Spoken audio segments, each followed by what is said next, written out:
आप कभी भी जीवन छोड़ सकते हैं, जैसा कि मार्कस ऑनरेलियस कहते हैं। इस विचार को अपने हर काम, हर शब्द और हर सोच का मार्गदर्शक बनाइए।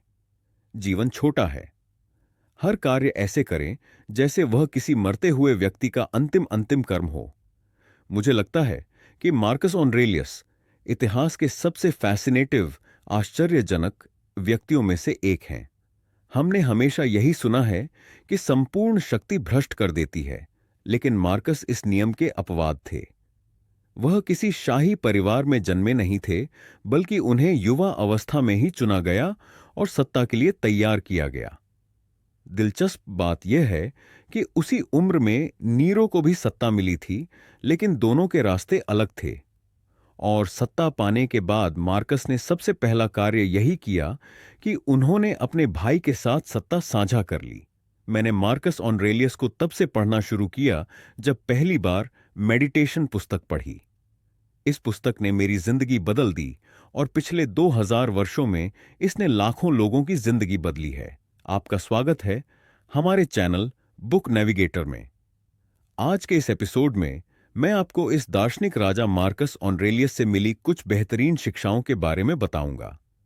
अगर आप जानना चाहते हैं कि यह महान व्यक्ति किन सिद्धांतों और विचारों के साथ जिया, तो यह वीडियो आपके लिए है। मैं आपको मार्कस ऑनरेलियस की एक अविश्वसनीय कहानी सुनाता हूं जो मेरे दिल के करीब है। मेरी पसंदीदा कहानी एंटोनाइन प्लेग के दौरान की है। यह महामारी इतनी भयंकर थी कि इसने लाखों लोगों की जान ले ली थी।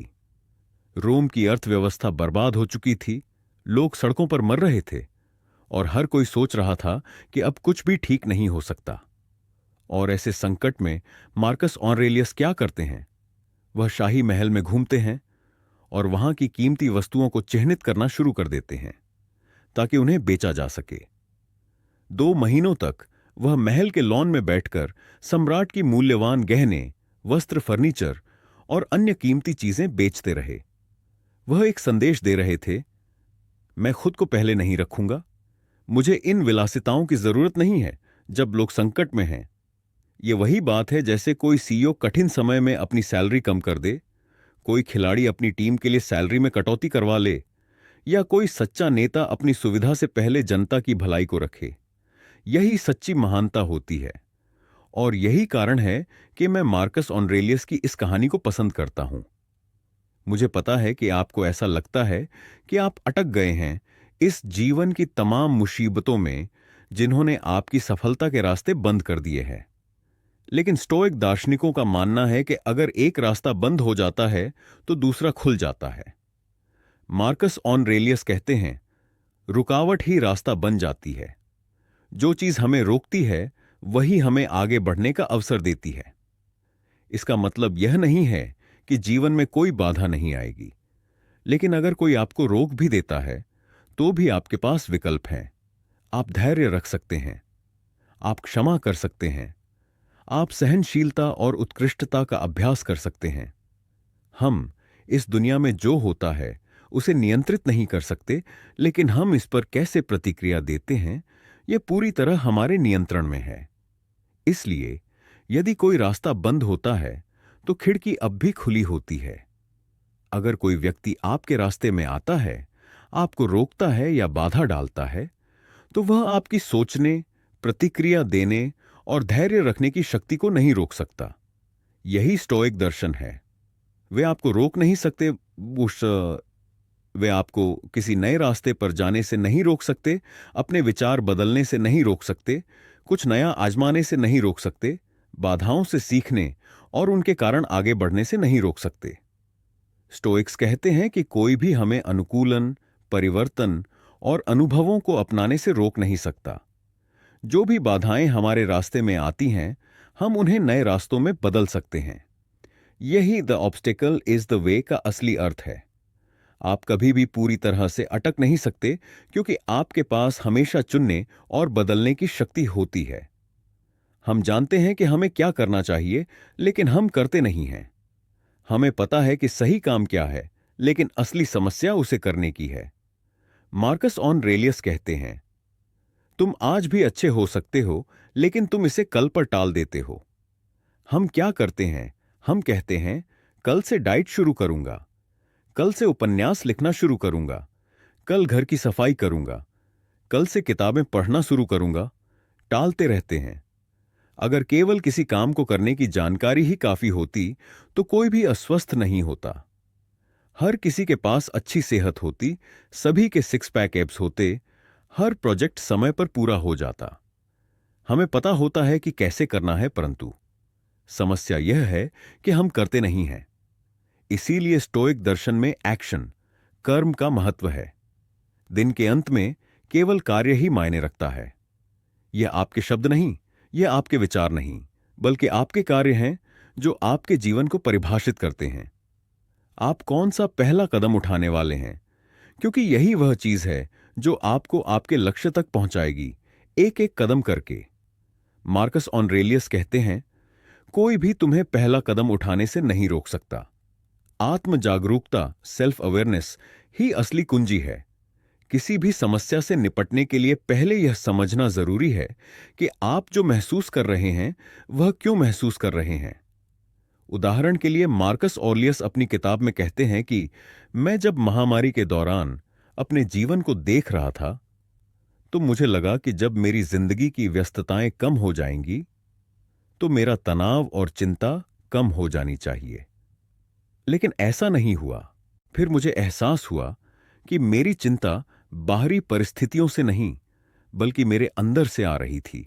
मार्कस ऑनरेलियस मेडिटेशन में लिखते हैं, मैंने चिंता से भागने की कोशिश की, लेकिन फिर एहसास हुआ कि मुझे इसे त्यागना होगा। यह मेरे लिए एक बड़ा ब्रेक थ्रू था। मुझे लगा कि मेरी चिंता मेरे काम, परिवार या जीवन की समस्याओं से जुड़ी हुई है। लेकिन जब वे सभी चीजें कम हो गईं, तब भी चिंता बनी रही। तब मुझे समझ में आया, यह चिंता मेरे ही अंदर थी। मैं आपको शायद सही सोच पा रहा हूं कि मार्कस ऑनरेलियस की मॉर्निंग रूटीन आप सब लोगों से बेहतर थी। वह सुबह जल्दी उठते थे, हालांकि वह उठना नहीं चाहते थे, हालांकि उन्हें जरूरत भी नहीं थी ऐसा करने की, फिर भी वह खुद को मजबूर करते थे। वह खुद से पूछते थे, क्या मुझे केवल कंबल में पड़े रहकर गर्मी का आनंद लेना है, या मुझे इंसान होने का वास्तविक काम करना है? फिर वह उठते और अपना काम शुरू कर देते। उनका पहला काम क्या था? अपनी जर्नल में लिखना। मेडिटेशन हमें इसलिए मिला क्योंकि यह दुनिया के सबसे शक्तिशाली व्यक्ति के निजी विचार थे। उन्होंने इन विचारों को लिखा क्योंकि इससे वह बेहतर इंसान बन सके।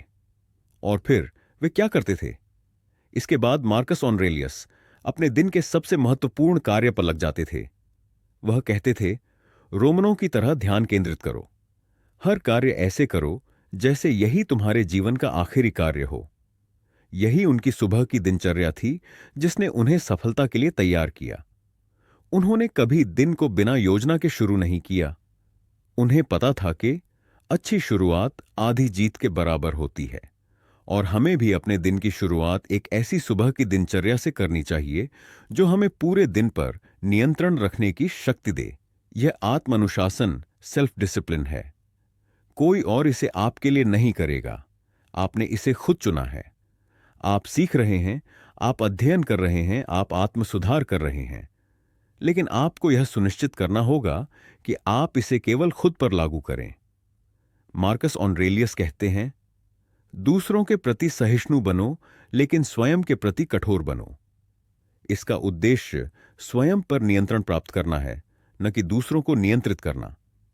यह आत्मानुशासन है, खुद पर नियंत्रण रखने की कला है। दूसरों की गलतियों और उनके तरीकों को उन्हीं पर छोड़ देना चाहिए। मार्कस ऑनरेलियस को लोग पसंद नहीं थे। अगर आप उनकी किताब मेडिटेशंस पढ़ेंगे तो आपको यह स्पष्ट दिखेगा। वह किताब की शुरुआत ही इस विचार से करते हैं कि लोग कितने चिड़चिड़े और परेशान करने वाले होते हैं। यहां तक कि the obstacle is the way विचार भी उन्होंने लोगों के संदर्भ में कहा था। वे कहते हैं कि लोग हमारी राह में आते हैं, वे बाधाएं खड़ी करते हैं, लेकिन उन्हीं बाधाओं में अवसर छिपा होता है। अन्याय के सामने न्यायपूर्ण बनो, भ्रष्टाचार के सामने ईमानदार बनो, डरपोकों के बीच साहसी बनो। स्टोइक्स के लिए लोग एक समस्या थे, लेकिन हर समस्या एक अवसर भी होती है। दूसरों की मुश्किलों से जूझकर हम और भी बेहतर बन सकते हैं। इसीलिए लोगों से घृणा मत करो, बल्कि उन्हें अपने सुधार का साधन बनाओ। क्या जो हम कर रहे हैं वह वाकई जरूरी है? हम सब व्यस्त हैं। हमें खुद से पूछना चाहिए कि हमारी व्यस्तता में से कितनी चीजें वास्तव में हमारे लिए मायने रखती हैं। मार्कस ऑनरेलियस कहते हैं, अपने हर कार्य और हर शब्द से पहले पूछो, क्या यह आवश्यक है? क्योंकि हम जो कुछ भी करते हैं उसमें से ज्यादातर गैर जरूरी होता है। अक्सर हम बस इसलिए कुछ करते हैं क्योंकि या तो लोग हमसे करने के लिए कहते हैं, या हमारी आदत बन चुकी होती है, या फिर हम हमेशा से ऐसा ही करते आए हैं। लेकिन अगर हमें पता चले कि हम कल मरने वाले हैं, तो क्या हम वही करेंगे जो अब भी कर रहे हैं? बिल्कुल नहीं। इसलिए जब हम खुद से पूछते हैं, क्या यह जरूरी है, तो हम गैर जरूरी चीजों को खत्म कर देते हैं और कम चीजों को बेहतर तरीके से करते हैं। अब बात करते हैं 3 महान स्टोइक सिद्धांतों की। पहला, अमोर फाटी, मतलब कि अपनी नियति को अपनाओ। यह तुम्हारे साथ नहीं हुआ, यह तुम्हारे लिए हुआ है। भाग्य ने इसे तुम्हारे लिए चुना है। इसे स्वीकार करो, गले लगाओ और इससे कुछ महान बनाओ। मार्कस ऑनरेलियस कहते हैं, आग हर चीज को ईंधन में बदल देती है और उससे चमकती है। यही अमोर फाती है। 2 अन्य लोगों के लिए कुछ करो।